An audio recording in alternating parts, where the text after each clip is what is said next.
Hey guys, this is Jazz PS3 and this is episode 20 of season 1 of our FIFA 13 career mode series with Swansea City, and we are still in the month of April and we only actually have 6 matches left now until the end of the season, so we're going to have another 2 episodes of this season with 6 matches and then that'll be the end. So in this episode we do have 3 matches, and first off we have an away match against West Brom at the Hawthorns. That will be a relatively tough match. Then we're at home to Southampton. That match should be a little bit easier, and then lastly we are away at Chelsea at Stamford Bridge, which is going to be very, very tough indeed. And in the Premiership table we are in 7th place with 51 points, 2 points behind Man City and 4 points ahead of 8th place QPR. And as voted by you guys for last episode's goal of the episode, it was unanimously the Paul Pogba strike against Norwich City, so thank you very much guys for voting on that. It is greatly appreciated.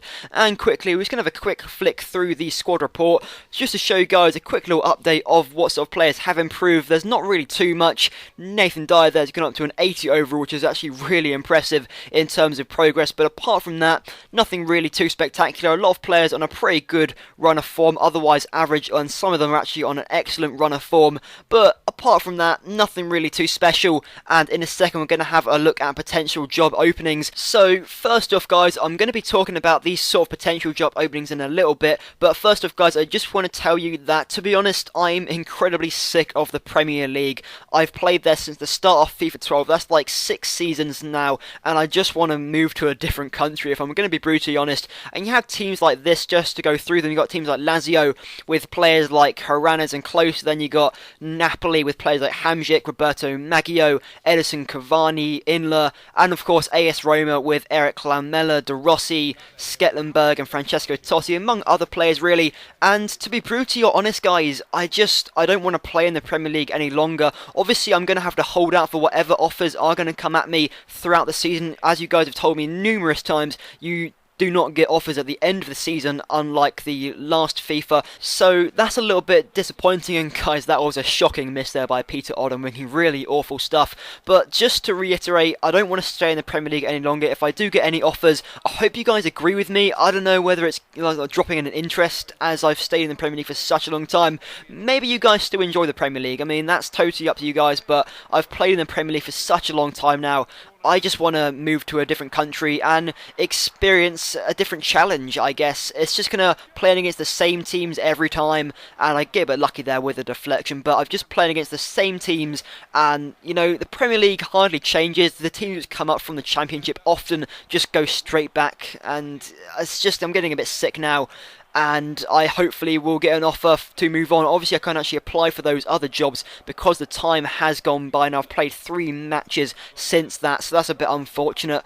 But anyway, let's get back into this match now. We had a few more chances in the second half, but other than that, in the first half there was hardly anything at all. I bring on a few subs, but to be honest, this match was really nothing in it at all. There are a few chances for both us and West Brom. Lukaku has a really good chance with a header, but apart from that there weren't really too many clear-cut chances, just sort of on the break or on the half chance. Here we have Graham Dorrance as the shot, it goes wide of the post, and that's really it. Half time guys, 0-0, and we have to share the points. And actually just have a look at the man of the match here was Michel Vorm with a 9.6. It's a little bit over the top, I think. He didn't really have a lot to do, but you know, he's man of the match anyway. And just quickly here we have Angel Rangel. He's not really been playing very often. I think it's actually Angel Rahau.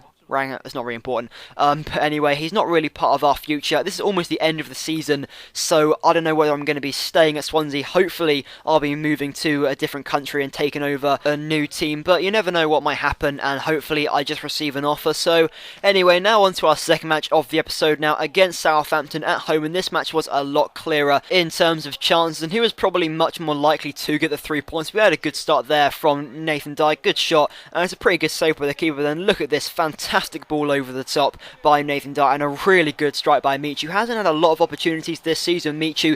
This is sort of his first sort of starting appearance as a striker, and it was a brilliant strike by him. But Southampton tried to offer some sort of resistance. A few chances here, the header from Chaplow, but it's really, really comfortable for Michu. And yet again, we can continue our attack, and it's Nathan Dyer yet again on the flank. Has a bit of support in the centre.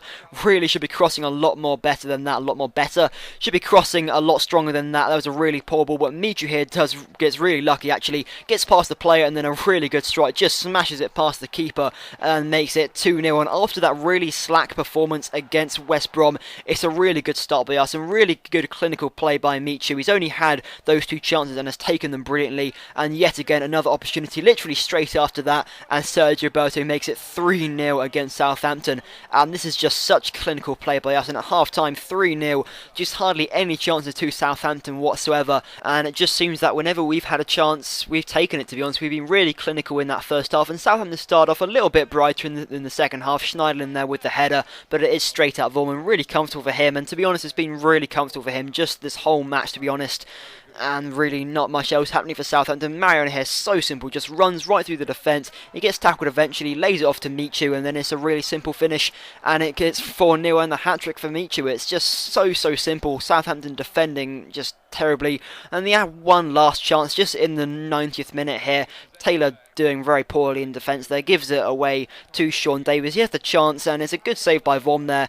Can only palm it out so far, and the tackle comes in and it doesn't come to anything from the corner, and that's it at full time pretty much. It was 4-0 and a really easy 3 points. Southampton hardly troubling us at all, and Michu there with a 9.8 match rating. Really impressive stuff by him. He added so much to our hold-up play. The fact that he was so clinical as well really helped us, and hopefully he can have another repeat performance in this Chelsea match. I decided to start him in this one because of that great run of form from that hat-trick, and also good Yeti stamina. Wasn't looking too healthy, and to be honest, in the first half, Chelsea weren't exactly awe-inspiring. They had a few chances. Florent Malouda on the edge of the area here lays off to Ramirez, who turns Williams brilliantly, but unfortunately his shot is pretty tame and straight at Michel Vorm, who can save comfortably. But Chelsea still tried to exert a bit of pressure, tried to win the ball and then play up the pitch, but it's a good interception here by Mariano, and he plays it to Pablo Hernandez. Some great footwork here to get past Ake, who's their reserve defender. It's a great ball over the top, and Nathan Dyer with a really good finish there, maybe a bit unorthodox,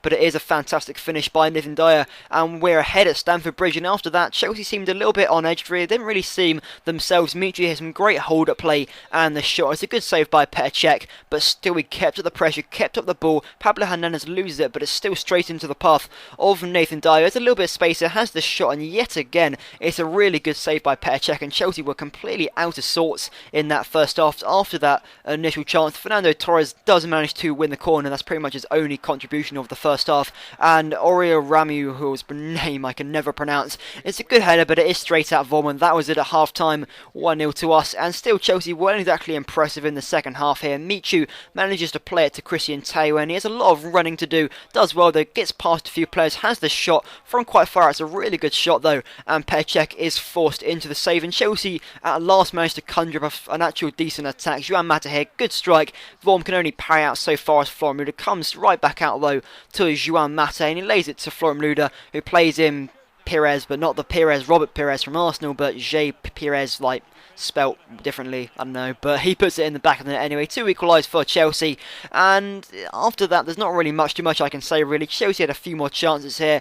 Pires yet again picks up the ball, tries to get in the area. It does fall to Juan Mata though, and that's equally as not very good effort as it is a great save by Michel Vorm. It's kind of equal there. Joan Mata had a lot more time than he probably thought he had, and it's a good save by Michel Vorm, and Christian Taylor with a really good shot there, just wide of the post. And that is it at full time, guys. 1-0 and a really unanticipated point there, so it's a really good result. And I'm saying "and" so much, guys, I do apologise. But in the Premiership table, we are still in 7th place, still 2 points behind Man City, and now 6 points ahead of Queen's Park Rangers, so some really good results here.